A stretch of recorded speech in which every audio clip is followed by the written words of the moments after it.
Welcome to Electric Libertyland, here on the Lions of Liberty podcast, your weekly shot of culture, comedy, and liberty with your host, Brian McWilliams.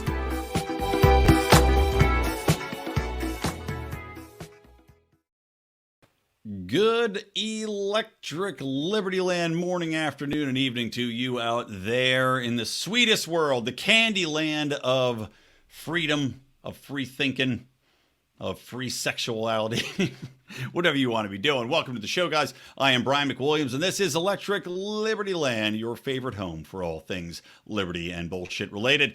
Now, I want to tell you, just to top the show off, I have been watching the Olympics a little bit here and there. I know you might not like the Olympics. You may think the Olympics are a huge waste of money that is a massive drain on the taxpayer, that leaves a legacy of empty stadiums, of wasted trillions over the course of, however many decades it has been, and nothing to benefit the population, but more so to benefit the croniest involved with laying the railroad tracks down and building new roads and building new shopping centers and building all the infrastructure projects that all of the people in power want to push through and don't have a real reason for, right? And yes, I acknowledge America's infrastructure is not what it should be. I blame federal oversight. I think if just left to the states themselves, it would probably be taken care of toot sweet. Or the Domino's model, wherein Domino's goes in, fills your potholes as a service to bring brand awareness to the community. I don't mind if I have to go down the highway. Instead of seeing a random sign here and there for somebody picking up litter, I'd much rather see a sign that says it was brought to me by my local In-N-Out burger, and that's why I'm able to drive on a freeway that doesn't have a million potholes and corpses and homeless people encamped on it. I'm for all that over a basic, let's throw money at this infrastructure-wise and pay some union goofball to sit around and have this thing take 19 months to complete an on-ramp. That being said, the Olympics, a very convenient reason to build out your infrastructure, to get all your pet projects and put money into the hands of the lobbies and the unions that back all these politicians in office. But suffice to say, acknowledge all those evils, acknowledging all the evils that come along with rah, rah, rah for your country compared to other countries and all that stuff. I still love the Olympics. And thus, this show is in fact going to be Olympic themed, at least for the first half, and then we'll get into some other topics. But before I do any of that, I want to tell you about our fantastic longtime sponsor, which is iTrustCapital. Yes, iTrustCapital is the best Roth IRA or IRA if you're involved with the crypto marketplace and you want to make sure that you're taking care of yourself down the road for your retirement. Now, if you're not familiar with an IRA, it allows you to put money away and basically safeguard it from a tax perspective from the government's sticky fingers, right? Typically, if you have capital gains, you take that out, right? 15%. Joe Biden wants to really jack that up, so it could be anywhere, up to 30%. Who knows? But with an IRA, you're able to put that money away, save it towards retirement. And now, with iTrustCapital, you've got a crypto-centric one, as well as hard metals, silver, gold. Not only that, you don't have to keep your money in there, right? Because with an IRA, you want to keep it in there for your retirement later on. Typically, you don't want to take it out before that. But if you're just looking to trade, iTrustCapital also has something 26, 27 cryptos that are now on there. They're adding more every day, so I don't know the exact number right now. I should have looked before this broadcast, but they're adding cryptos. You're able to go in, lowest transaction fees, trade with your account in addition to putting money away there.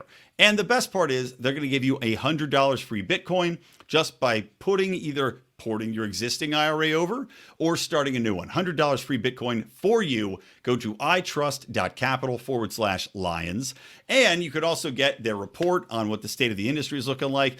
And of course, these guys are trustworthy. They have over 1,500 views on Trustpilot. They also have two insurers backing up what your funds are going to be doing in there, so you don't have to worry about them disappearing or getting hacked, whatnot. And I have a hilarious story coming later about a Bitcoin heist and the person that did it.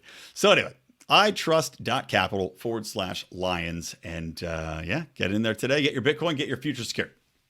Now, as I mentioned, the Olympics, right? I've been watching. Couple stories I've been keeping my eyes on. I enjoy the luge. I enjoy curling, but I had watched a little bit of figure skating.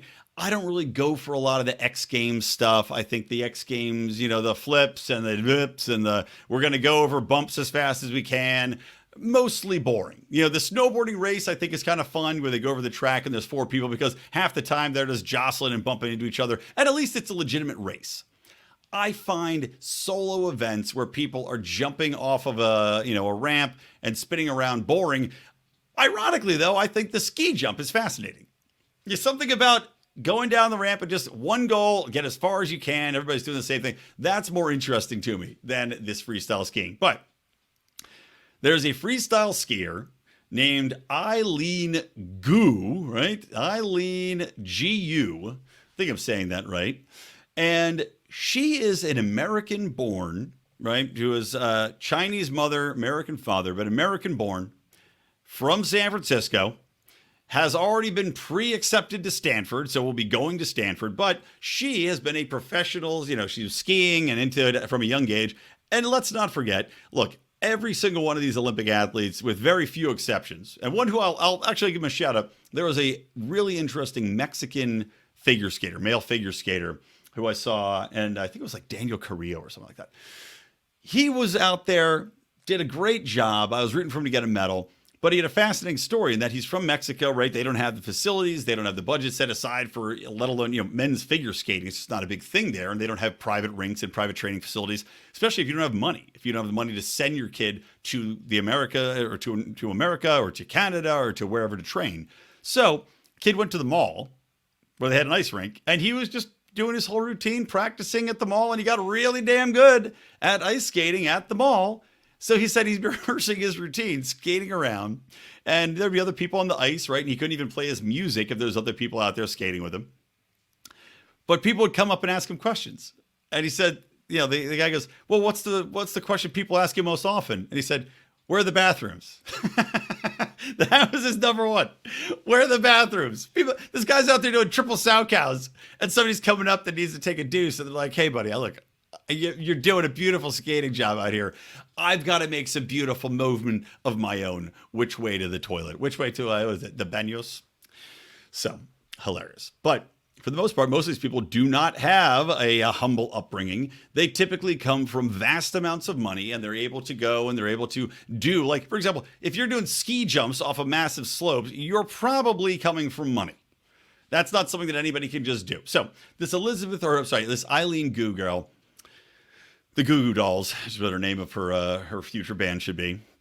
So she decides at age 15, right? After she's already gone, she's getting into skiing. She's obviously getting a lot of buzz. Oh, did I mention she's also a model? Yes. Lovely person. So she decides, she's going to have Chinese citizenship. Now you go, okay. The official narrative, and this is what NBC is pushing, which is why I take umbrage with this story. I probably wouldn't give a damn if NBC wasn't pushing it in our faces every time she's on TV and doing whole profile shit on her. But she decides gonna go for China, right? And it just happens that, she also has all of these modeling interests in China. So while she's out there saying, well, I wanted to go for China because I wanted to give women in China inspiration to get involved with winter sports, as if China doesn't have plenty of female athletes already doing winter sports, as if they don't already have women in every other competition and have had women in every other Winter Olympics competition for years. It's not like China's a warm place all the time. They have plenty of very, very cold areas. So this line is total bullshit. That's not why she's doing it. She's not doing it to inspire anybody. She's doing it for money.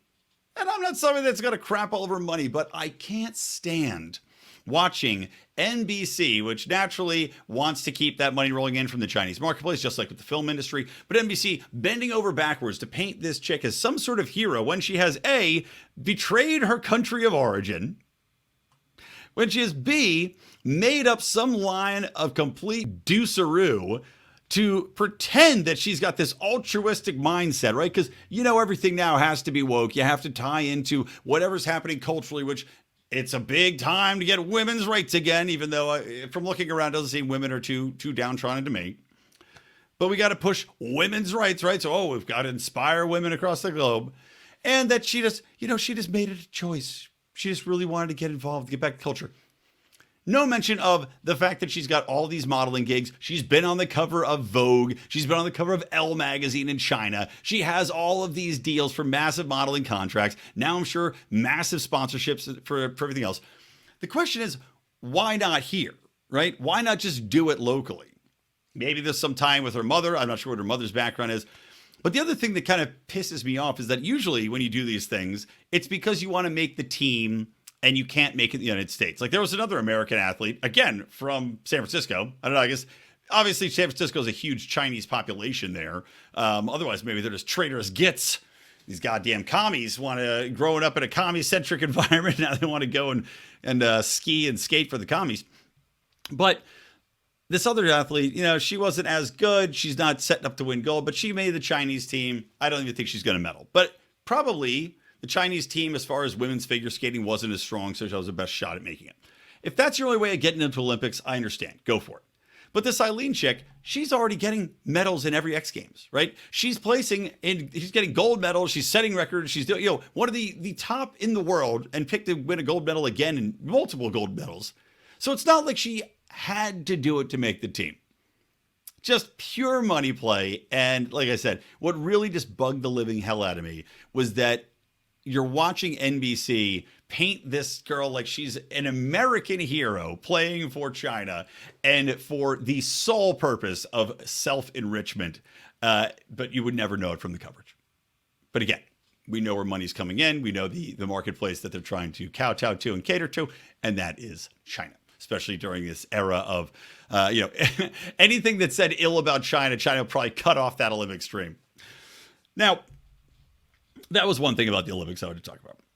And the second thing I wanted to talk about, which ties in perfectly to the narrative of we have to promote all this, wokeism in our Olympics and all the focus has to be on people overcoming diversity, or I should say not diversity, people from diverse backgrounds overcoming adversity. And there was an ad which caught my eye, which I found it on YouTube. I'm going to pull it up. It's ran. You've probably seen it. If you watch a second of Olympics coverage, you've probably seen this 25 times. They run it constantly. But it's a Visa ad. It's a fairly short ad. It's only 30 seconds. But it's called Starting Line. And coincidentally, they have all the comments turned off on the ad on YouTube. Well, if you want to know why, I will educate you, toot sweet, because you'll figure it out very, very quickly. And hopefully, we'll see. I'm sure NBC will flag me and get my content flagged and demonetized and make me take out the clip for sharing it, even though you should be able to share a commercial and comment on it. That is America. That is free usage. But we'll see what happens. For now, at least in the audio, you'll be able to hear it, if not on YouTube. So let me share this, right? Let me start it over and give it a ghosty, and you will see exactly why I'm so perturbed by it. Everyone celebrates the finish line. But what about the starting line? I went through 12 treatments of chemotherapy. I am African American and I'm surrounded by people who aren't. I didn't become a snowboarder until after I became an amputee. We all win when everyone can get to their starting line.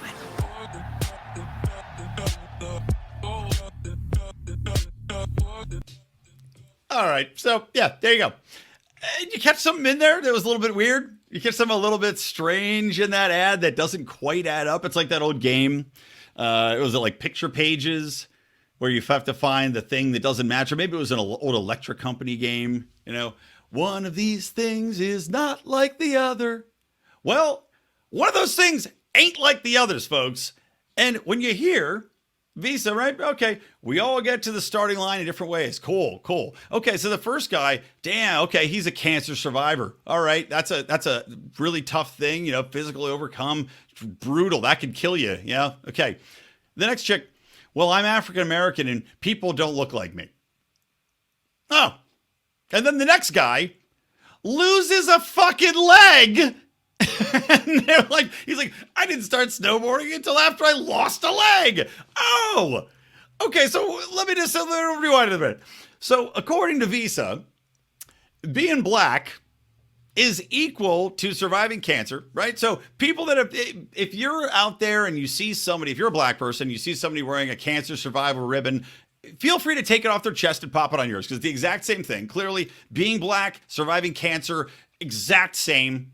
Survival rates are the same. Only 40% of black people survive, according to the Visa math. I don't know if that's accurate. I don't know what the survival rate for cancer overall is, but let's just say it's 40%. So, black people, go ahead. Only 40% of black people survive and are able to compete. And this chick, by the way, she's a black athlete who is competing in speed skating.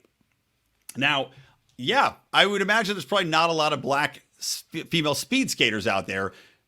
Then again, there's not a lot of female speed skaters anywhere in general. Like, this is such a minuscule sample size that it's so funny that they choose this thing for this girl to go, well, I'm black and no one else is black. Well, there are other black women out there that are doing it, not in just this sport, but all the winter sports. Yes, typically you don't have as many black athletes because, and I'll admit it, look, if you have a high cost, and I just talk about how all these people that are working out, that are doing the Winter Olympics, are pretty much people of privilege, right? I don't know what this girl's background is. I don't know. Maybe her family's very rich, right? So her being like, well, I look different. Okay, well, were you discriminated against in the speed skating world? You're in the Olympics, so I'm going to guess not. I'm going to guess that probably they're looking for more people that are of your skin color, if anything, to help. They're probably putting you forward rather than holding you back, if anything, when it comes to speed skating. Also, by the way, this girl in this commercial, she only made the Olympic team because one of the most heralded, I guess, female speed skaters, Brittany Bowe, I believe her name was, or Brittany Bowes. She had given this girl her spot because this gal had tripped in the Olympic trials, right? So they give her the spot. I'm not saying she's not a good athlete. I'm not saying she wouldn't have made it if she hadn't tripped, right? This girl, obviously, the woman, Brittany, obviously felt she was strong enough that she wanted her to compete. She figured she would be great. Okay, fantastic. But please, your being black and looking different is equal to a guy losing his leg and then going on to compete, to overcoming that level of adversity, to overcoming that physical trauma, that emotional trauma. This is ridiculous. Like I said, there's a reason the YouTube comments are turned off because it's so fucking stupid and so absurd to put those things next to each other that it would be roundly mocked, roundly pilloried. I'm sure I should have made a mock commercial of it and just run on this show if I had time. I didn't see this till last night, so I'm putting it together real quick. But what are you thinking? What honestly are you thinking?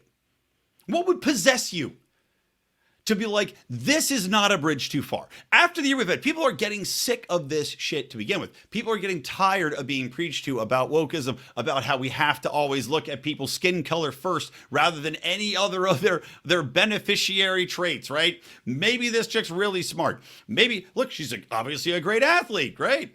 Maybe she got to where she is because she applied herself through scholarship or did whatever, or worked at it in her off hours and got extra jobs to go pay for the training and the track time. I don't know, right? I'm sure there's some NBC profile of her. I don't know. But all I do know is that her being a different skin color than people, which also presumes, by the way, that everybody in that sport's one color. Is every person in that sport white? No. You know how I know? The chick that won the Olympics last time was Japanese. That's not a color that I am. I know it's not a color that she is either. But you know what? The Japanese girl probably could go out there and 9 out of 10 times in Olympic speed skating, which, is a Nordic sport. You have to have specific tracks set up for speed skating. You're probably also not going to look like most of the people around you. So fucking what? Do you want to be a speed skater? Okay. Is anybody stopping you from being a speed skater? No? Okay, then what's the problem? You being black does not mean anything in the context of this. And it certainly should not be equated to people that have overcome and survived cancer or had a loss of a limb. Absolutely crazy.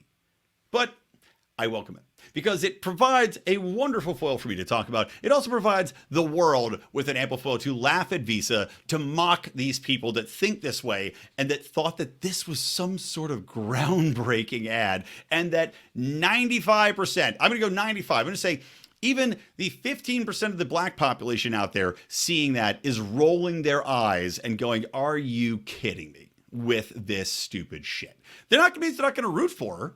Look, I'll root for her. I'm just going to root against Visa.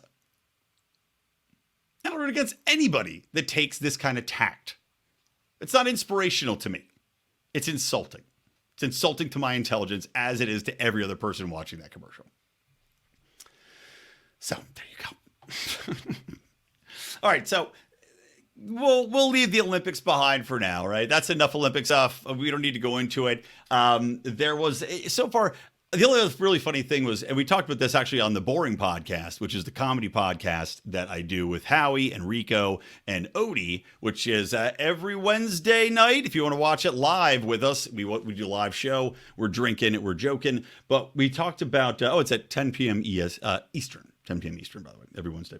But we're talking about how during the opening ceremonies, which, I watched China's opening thing, which compared to the one that they had done back in 2008, which was one of the most, honestly, as far as synchronized performance, one of the most incredible things I've ever seen. It was with all these drums, and there were hundreds of Chinese men and women out there in perfect sync, just drumming. It was pretty amazing. This one, kind of a wet fart. It was a bunch of waving green tendrils. It was, I don't know, a sea anemone type of looking thing. It was supposed to be grass blowing because of a spring. It was very underwhelming. The good news was they did look like every single man holding this giant 20-foot long glow rod looked like he had a toxic glowing mutant penis. So that was enjoyable. I will say I'm all for the Olympics embracing more glowing mutant penises in virtually everything they do. Even in the Summer Olympics. Why are we having people jump over high bars? Why are they not jumping over giant mutant green penises? I'm just throwing it out there, Olympic Committee. Your ratings are dropping. Oh, one more thought, too, about the Olympics. The ratings are dropping for the Olympics, right? Every year they've gone down. People just aren't as checked in as they used to be. Maybe during COVID they are a little bit more. Maybe because now you can watch it live as opposed to on delay, which really crushed the last few Olympics. Was there was such a tape delay. People were just over it, especially in primetime viewing, which is like what they really sell it as. And it's probably similar now. But at least you can watch it. My wife and I were watching it live in the afternoon yesterday. But just like I'm worried about Visa pulling, this stupid commercial or flagging because I'm talking about it, NBC and the Olympic Broadcasting Service, which, asinine. I'll just say a little bit of insight to OBS. They're asinine insofar as what they want to control. But NBC has Leslie Jones, right, who's a Saturday Night Live, obviously famous for that. She's a very popular black comedian. She had gone and done some commentary because she loves the Olympics, right? And she'd do little riffs on it, and she'd, I guess, riff over the content and have it on in the background or do some sort of screen share, whatever it might be. NBC and the Olympics flag it and pull it down and are now not allowing her. Like every time something goes up from her, they censor it, they pull it down, they pull her clips off of YouTube, they pull her clips off of social media, they flag it instantly, right? Saying it's a trademark violation. Now, while that might be their right, they are sacrificing growing their brand, and in a time when they need more people to pay attention and want to watch the Olympics, right? They're taking away something that the public is enjoying, bringing in somebody, they're not even paying her to do it. She is doing free Olympic commentary and promotion from somebody that is instantly recognizable, with a big voice, with a big platform, who is a diverse, right? She's black, female, not the person you say would necessarily be a huge fan of watching the Winter Olympics, right? So there's your target demo. You want to try to grow. She's out there giving them free promotion, being funny, making risk great. So they pull it down. This is in the name of protecting almighty intellectual property, the stupidest thing I've ever seen a company do. And I've said this about Disney. I've said this about Star Wars. Now, if I remember correctly, Star Trek is actually smart about it. If I remember correctly, because Star Wars, they would go, clamp down, especially with Disney. Disney is a monster when it comes to protecting their intellectual property in very stupid ways. But maybe they've backed off of this, but before Star Wars, all the fan films, all the fan fiction, all this other stuff, they would remove it, they'd crush it, they'd go after it, they'd sue people to get it taken down. If a fan made a homage movie, a fan fiction that they filmed, and some people did really interesting ones, they would have it pulled down immediately. And I think Star Trek went the other way, if I'm remembering correctly. And that Star Trek let the fans really get involved and make their own versions and make their own fanfics and use that what do you call it? The canon, right? The Star Trek canon to create. And it kept it alive between the series. It kept growing the fan base. It gives them something to share, to interact with. It's the smart way to go at it. Because just like when these idiots, flag you, they flag for using 10 seconds of a song and force me to take it out. I'm referencing the song in this podcast, you jackasses. I'm not playing the whole song. And anybody that wants to hear the song, right? Unless I'm using it repetitively as an intro, as an outro, which, by the way, I had inquired. I was going to use this song. It's by Bow Wow Wow, and it's called Wild in the Country, right? I won't play it because they'll take it down, but I was going to use that for my my upcoming new theme as a component, maybe as like an outro, because I'm working with Dan Smots over at The System Is Down, who was just on Saturday's show with Reed Coverdale, myself, Howie, and JB, an awesome extra bonus show. If you're not listening to the main Lions of Liberty feed, that is a show just for that feed. But I'm working with him on the song, but I wanted this song, Wild in the Country, because it talks about snakes in the grass and all stuff. I was like, oh, this is great. Yeah, talking about all these politicians and these scumbag crony capitalists that I like to go after. Great song. Going to cost me $10,000 to license it.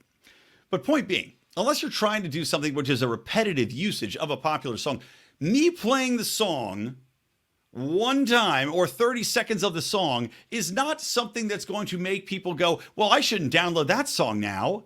I can just listen to a third of it on Brian's podcast. All I have to do is go in to the middle of the podcast, find the exact time frame, and then run it and listen to it, and then go back and do it again, and bookmark it and do it again and again. Like, how stupid do you think people are? The benefit of this is if I'm going to use it for 30 seconds, somebody's going to go, oh, fuck, you know what? I like that song. I forgot how good that song was. I'm going to go and download that song because I like it. No, we can't have that. We can't have anybody getting the benefit of using a clip of a song because almighty IP. These companies are shooting themselves in the foot when you've got music revenues down, when you've got Spotify, assholes like Neil Young pulling your music off Spotify, which you have they streaming services, so they're not making as much money off individual downloads anymore. Here's an opportunity to make money off an individual download because somebody randomly goes, oh shit, that song. I'll go add that to my library for $1. Not anymore. Shoot yourselves in the foot. Same thing with the Olympics. These clips would have made people want to watch the Olympics. Oh, I want to see what Leslie Jones is watching. What's she talking about? Who's she talking about? Let me go tune in. No.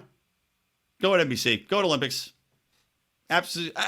Absolutely ignorant of the way in which you build your brand up. And you'd think these are some of the biggest brands in the world. They did it by virtue of being established so early on, making so much money, having put into place their broadcast systems, their notoriety before there was a democratization in the marketplace, right?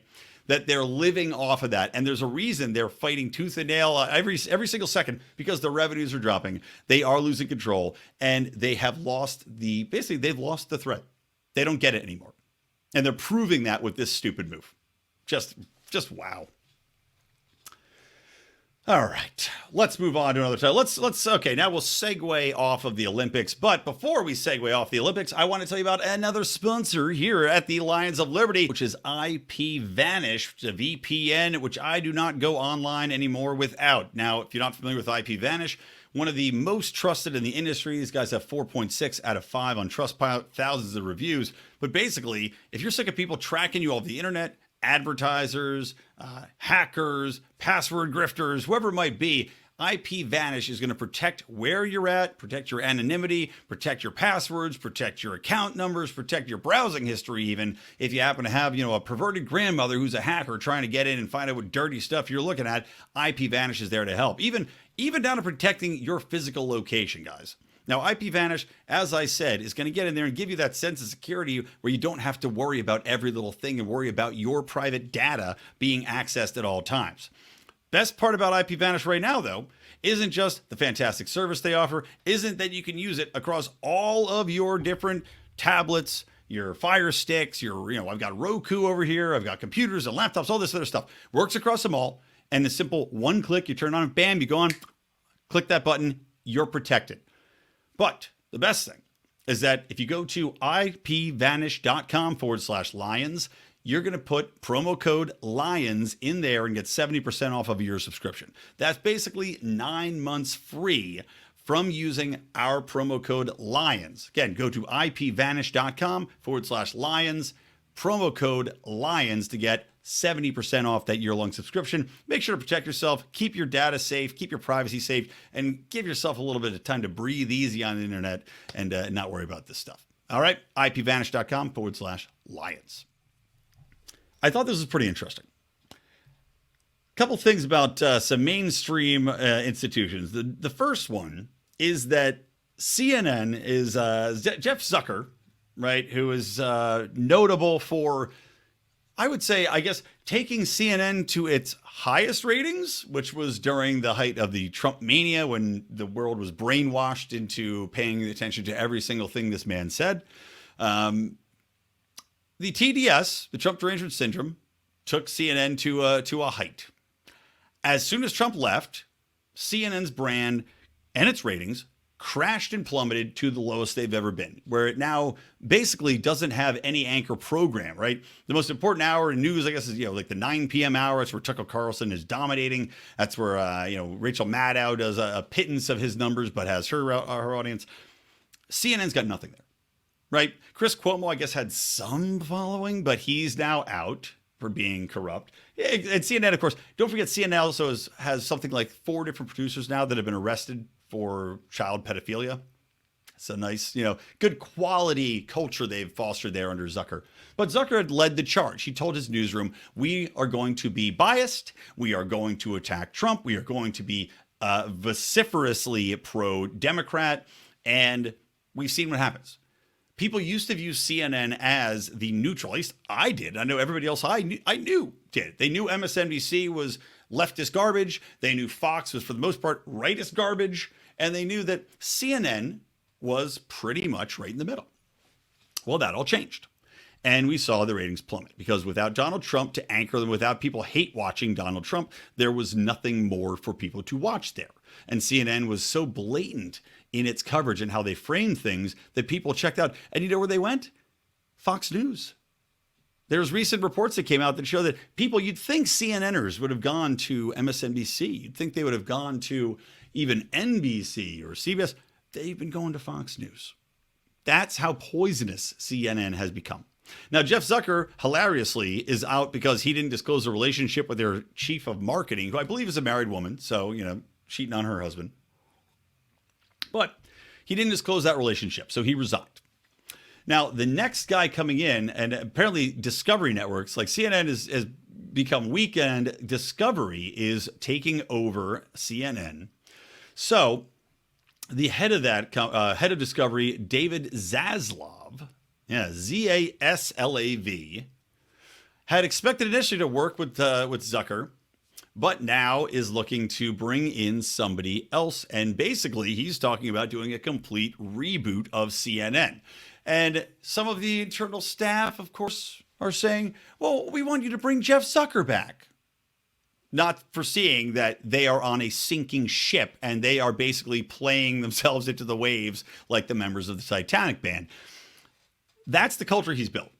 People that are so blind to public sentiment, to their own bias, to their own ignorance of the way in which news reporting and journalism should be. And by the way, one of the biggest investors in Discovery, one of the biggest shareholders in Discovery is on, actually, let me see if I can find this quote. Let me pull it up real quick because it is so on point that I was just laughing, probably laughing on the toilet as I was doing my research. Okay, here you go.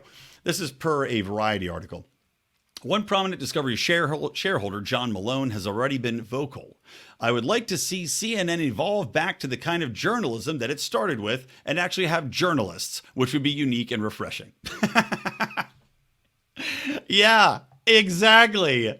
I love it. He just leaves it at that, right? He doesn't have to rub it in anymore. and actually have journalists, which would be unique and refreshing. Now, granted, I'm sure he doesn't mean that it would just be unique and refreshing for CNN. I'm sure he means in the broader context of news media right now, where yes, it is disgusting. It is all bias. And yes, I know there's always going to be bias, right? And that's, of course, you have to accept it. But the pretense of neutrality has been dropped. Even at organizations like the AP and Reuters, which I did several episodes because I work in public relations, talking about how I had noticed a change in language. And it comes in the descriptors. It comes in the framing of the news. Whereas before, it would have read, Donald Trump gives speech on United Nations and NATO, right? A very factual headline. It now would read, Donald Trump gives fiery speech about NATO and decrepit allies, right? Intentionally putting in verbs there that are going to get you fired up, right? That are trying to make you think something before you even read the news. Whereas I can tell you from being in the business, this is not the way it was. 20 years ago, when I started, this was not the way it was. Even 10 years ago, it was not the way these articles were written. They were written in a very factual, straightforward manner, rather than trying to get people interested, trying to get your blood boiling before you even read it, or trying to frame information in a way that was clearly leading you in one direction or the other. So very interesting this guy, John Malone, is saying, how about just having journalists? Having people that have some morality when it comes to delivering news content that aren't trying to simply sway people and instead are giving me actual news. So I think that is what is going to happen. I think you're going to see, keep your eye on CNN over the past, let's say 3 to 6 months. You're going to see massive changes in who's on TV. I wouldn't be surprised if Don Lemon is out on his ass, if I'm being perfectly honest. Don Lemon is a fucking clown. Jeff Zucker has been protecting him. He's an asinine imbecile who has nothing interesting to say or add to any conversation other than adding race-baiting leftist nonsense into it. He will be gone. He puts CNN in such a bad light on such a regular basis, I think he'll be the first on the chopping block.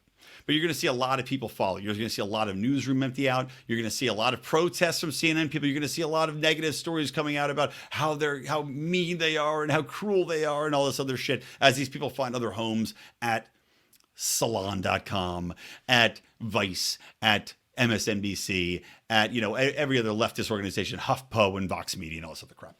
These people will be fine until they get arrested for pedophilia. Then not so fine. Then probably stabbed in a bunker somewhere as they await trial.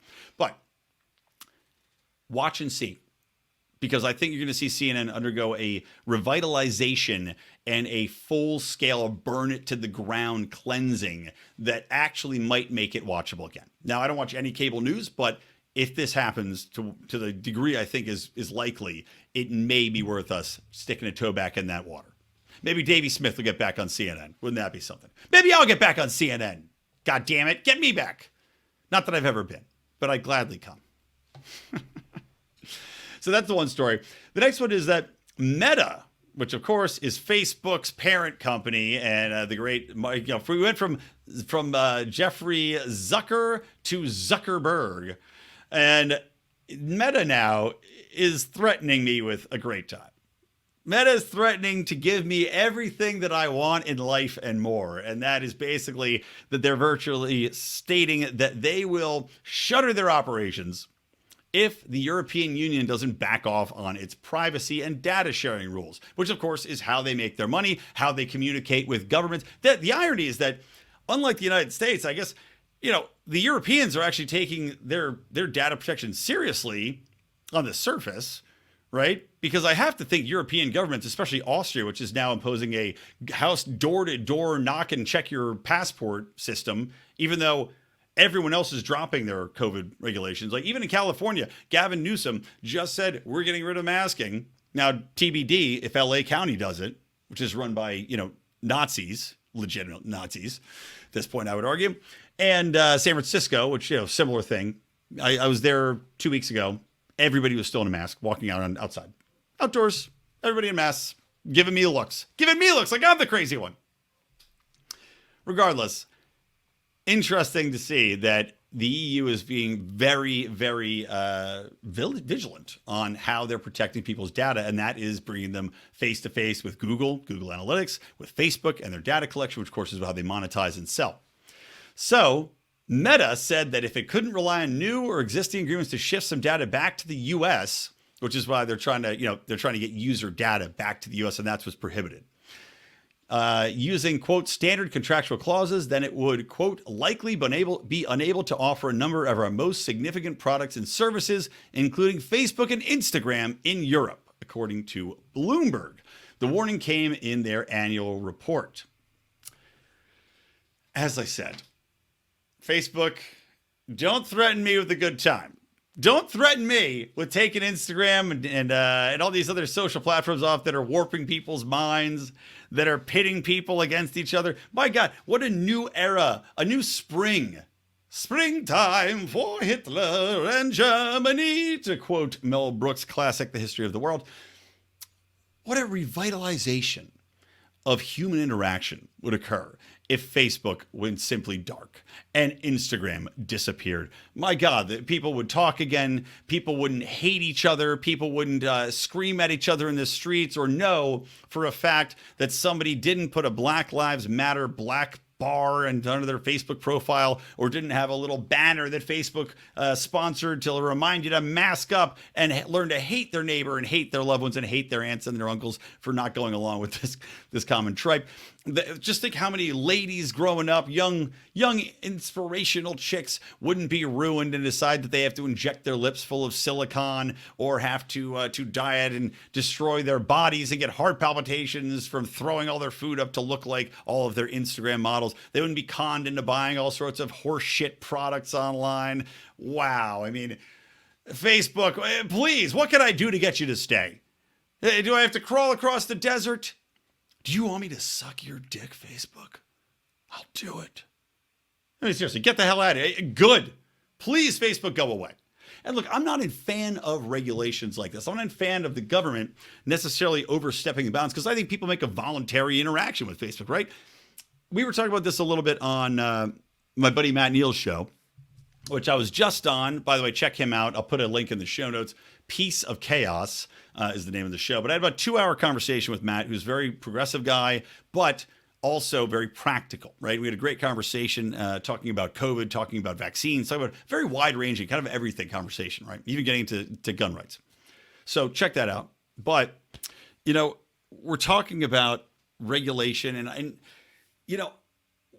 when Facebook's involved, it's a voluntary deal with the devil, right? It's a Faustian bargain.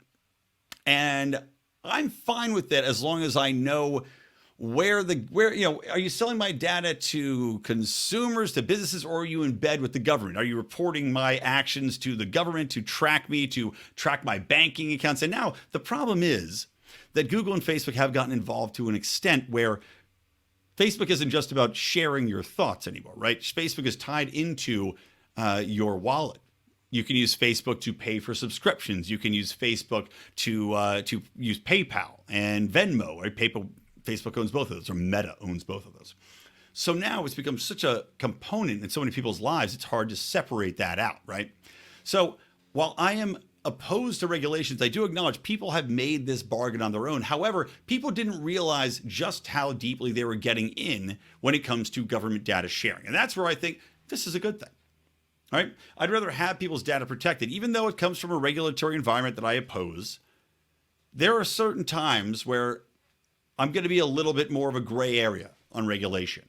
And Facebook has crossed that Rubicon, as has Google, into cronyism, into being another wing of the government, basically. And I view this as fighting back against the government. Granted, it's another government or group of governments that's fighting against our government via virtue of Facebook or virtue of Meta, but it took another government to strike a blow to stop their own citizens' data from being shared with our government. Right? Look at it that way. But I thought that was pretty interesting. And the final thing, as I wrap this up, and man, it's so dry in California right now. God, my fingers are like cracked. My voice is like I have water. I just don't need it, but it's so dry here right now. The Santa Ana winds whipping down. Just drying me out, man. My scrotum's like a rosin bag down there. So this last one I mentioned when I was talking about iTrustCapital and how your money is actually safe with them because they've insured it with two different insurers, itrust.capital /Lions, by the way. I mentioned that there was a big Bitcoin heist, right? And there was a huge Bitcoin heist by these two goofballs that managed to get in there, and they stole something like 90 Bitcoin from one of the largest Bitcoin trading platforms. Now, that much I don't really care about. They got found out. You know, they got a warrant. This one chick who goes by, I don't care. I don't really give a shit what her real name is. You can go and Google it if you want. I'll give you her rap name because that's all I care about. Her rap name is RazzleKhan, RazzleKhan, RazzleKhan, RZK. And RazzleKhan is one of the two. It was her and this other dude who had hacked in, stole these Bitcoins. But RazzleKhan wasn't smart enough to not just keep them sitting on her iCloud, which is where they were. So the FBI, whoever it was, got access to a warrant. And then they just looked at her iCloud and they found, oh, here's 76 of the 90. The other ones were kind of money laundered to buy gold and whatever. I don't even call it money laundered. The money was used to buy gold and whatever else. Money laundered is a bullshit term made up by the fucking government. All I care about, though, in this story is that this crazy chick who is, if you can't see the video I'm playing right here, and the good news is this video shouldn't get flagged for anything because this chick's in jail. So I'm just going to play, I'll play like a minute of it. It's like 3 minutes and 42 seconds. I'm not going to submit you to that because it's atrocious. But she's like a pale, kind of ugly redhead white chick. She's dressing like she's a gangster, this gold jacket, and you'll see just how sophisticated her rap skills are. But she describes herself as a badass CEO who's ready to take on Wall Street. And she calls herself like the alligator of Wall Street. So without further ado, let me play you a little bit of RazzleKhan's, and you'll see, you know, if you're going to steal Bitcoin, guys, go out on top, go out swinging like Miss RazzleKhan here and make us all have a wonderful chuckle in the meantime. All right, let's RazzleKhan it. Never forget, weirdest is most original. This song is for the entrepreneurs and hackers, all the misfits and smart slackers. RazzleKhan, the Versace better win. Come real far, but don't know where I'm heading. Motherfucking crocodile of Wall Street. Silver on my fingers and boots on my feet. Always be a goat, not a goddamn sheep. Email me, fuck your message at the beep. Beep, beep, beep, beep. Spirit of a revolutionary, power of a dictator. Love to be contrary, but I'm fly like a gator. I've got pilot blood, I'm a real risk taker. Pirate riding the flood, badass money maker. Grandmother crocodile, weirder than an X-File. Brief fire, silver, so sexy when I slither. Sparkle on my little finger, hell of a razzle ear to ear. Poised to throw a zinger, playing on their worst fear. RazzleKhan, the Versace better win. Come real far, but don't know where I'm heading. Motherfucking crocodile of Wall Street. Silver on my fingers and boots on my feet. Always be a goat, not a goddamn sheep. Email me, fuck your message at the beep. Beep, beep. Okay. All right. That's enough of that. You get the idea, folks. She's the motherfucking Versace Bedouin, and yeah, she is the crocodile of Wall Street. What can I tell you?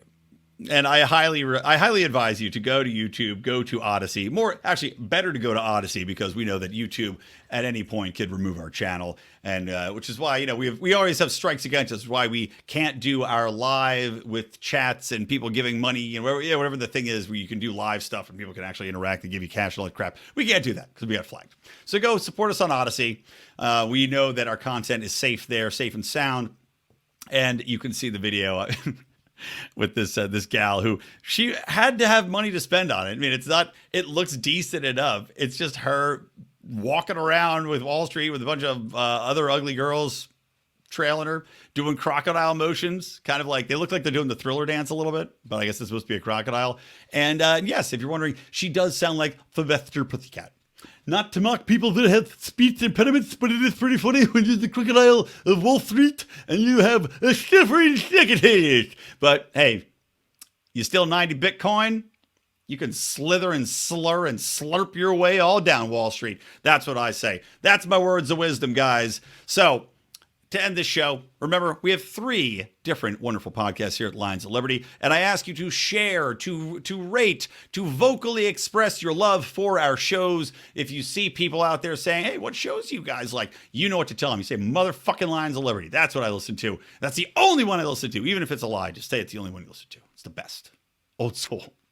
So go share the show. Tell everybody. But of course, we got Mark Claire with the Lions of Liberty flagship show on Monday. We have me every Wednesday with Electric Libertyland, and John coming in tomorrow with, I always want to say Felony Friday still, Finding Freedom. So check those out. Don't forget, we do have our Patreon, patreon.com/Lions of Liberty. You could have seen, exclusive to Patreon, you could have seen the live video, which was insane, as I described it on Twitter, horse fisting anarchy of the show with me, with Reed Coverdale, with Dan Smots, Howie, and JB, which I had to leave early. In the last half hour of that show, that's where the horse fisting anarchy really comes into play. So make sure to check that out. You can only view it on our Patreon, though. That's where the video lives, and that is where it will hopefully live forever as a momentous time and a real high point in human history as far as dialogue and conversation go.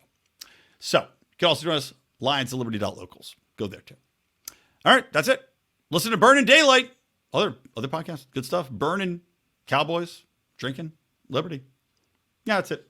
From me, Brian McWilliams, from the Lions of Liberty and from Electric Libertyland, always stay plugged in to Liberty and never forget, if you're black, it's the exact same as having a limb cut off.